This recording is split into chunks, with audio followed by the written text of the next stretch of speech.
All right, so I know you guys are anxious for a little bit of content and progress on this 71C10. I am too. But if you notice, all the ruts, it rained like crazy here. I was trying to back the chassis.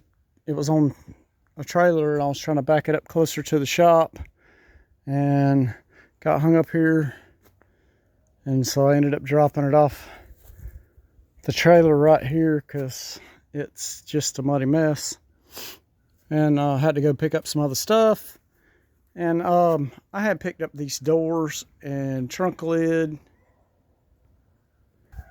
and a couple stock hoods for 67 Camaro, which the hoods will fit 67 to 69. I've got a 67 Camaro I've had for a long time, and then I've got a 69, and the 69's got a stock hood with some ugly pro stock scoop on it, so that's coming off. But anyway, I had picked these up last year at a pretty good deal, and they were at Jonathan W's house, so I picked them up the other day because I went by there. So also picked up the bottom of a radiator support out of a 2000 up Silverado. That way I can use it in this dually here to put a 2000 up radiator in this thing, and that way all the hoses and everything are right for this truck, and can run the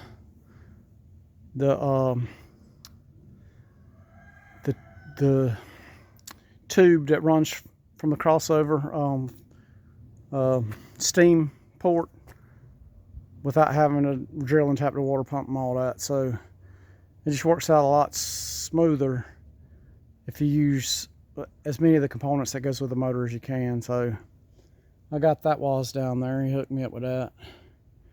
And I've been doing some other stuff around here. I have raised these chickens up since they were day old.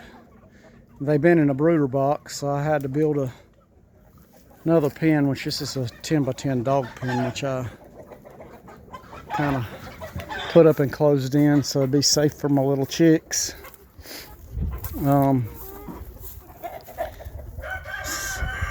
So that's one of the things that's been keeping me busy around here when the weather's good, which it's been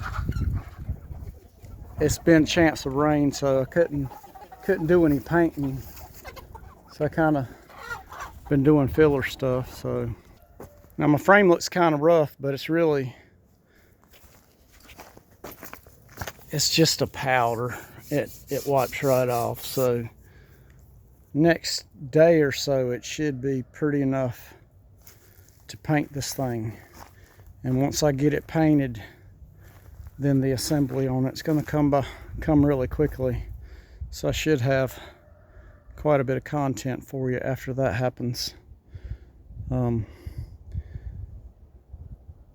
Just trying to move along and get things done as I can. It's coming along, but it's coming along slow. But like I said, once I get the frame painted, it'll move quite a bit quicker.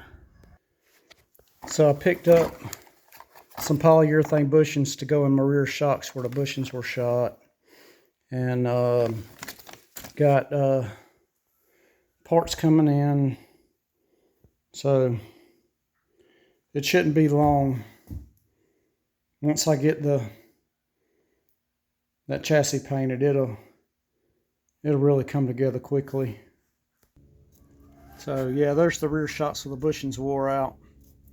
And I told you the reason that happened was because the factory mounts have the shocks at such a bad angle.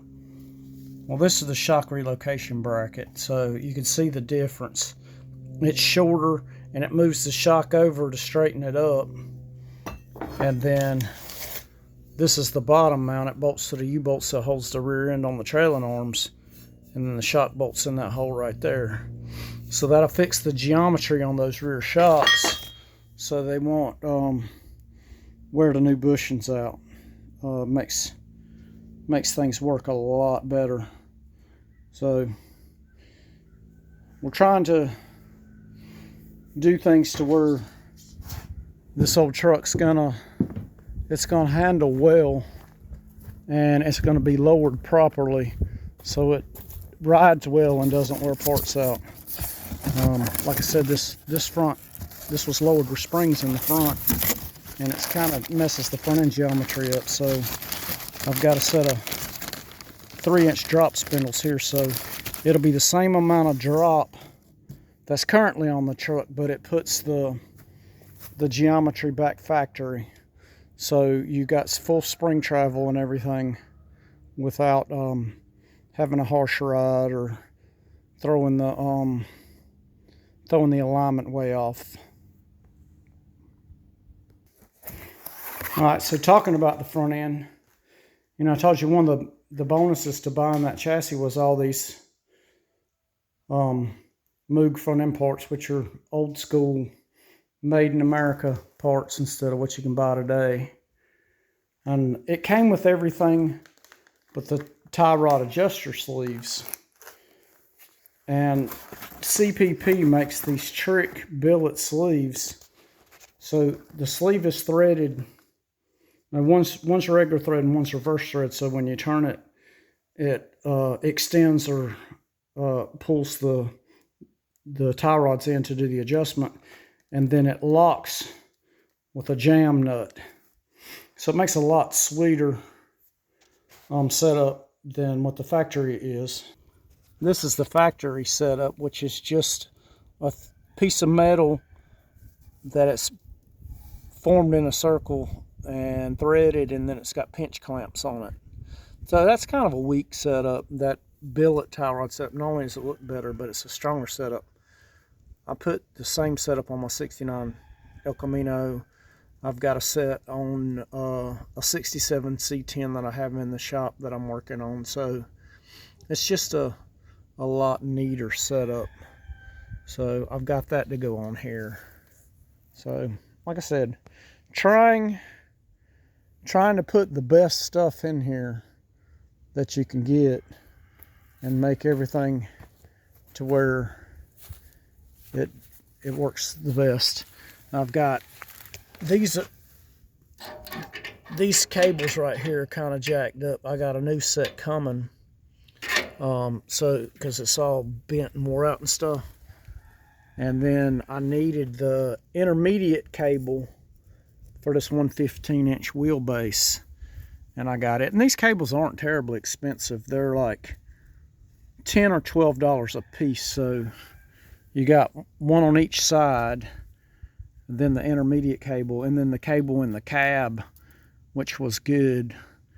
Which whoever took the cab off of this frame, that cab cable goes through this hole right here, and they didn't get the cable out and they cut it at the cab, which doesn't matter to me because I've got a good cable in my cab, so that's all good. So the truck's gonna have working emergency brakes like they should, and like I said, I've got the wheel cylinders and the brake shoes and the shoe hardware and all that. I didn't get brake drums because I think I might have a pair of brake drums that just need to be turned. So we'll see how that goes. If I need new brake drums, then I'll buy a set of drums. But I think we can get about, I should have 2 drums around here that we can get turned and it'll be good. So got that. So like I said, as soon as we get a day, it'll either be tomorrow or Thursday, that I'll finish cleaning this thing up and get paint on it, and then we'll be ready for reassembly. So y'all stick around and I'm gonna show you a bunch of cool stuff going on. So it should not take long at all to get this thing together. So, but I also have to paint all the pulleys and brackets that go on the engine. So It's a lot of cleaning and detail work, but it's going to be a brand new truck, and actually better than what the factory assembled it, because the factory didn't paint this stuff when it was new. So it's really going to be cool. So y'all stay tuned, and I'll show you as it comes together.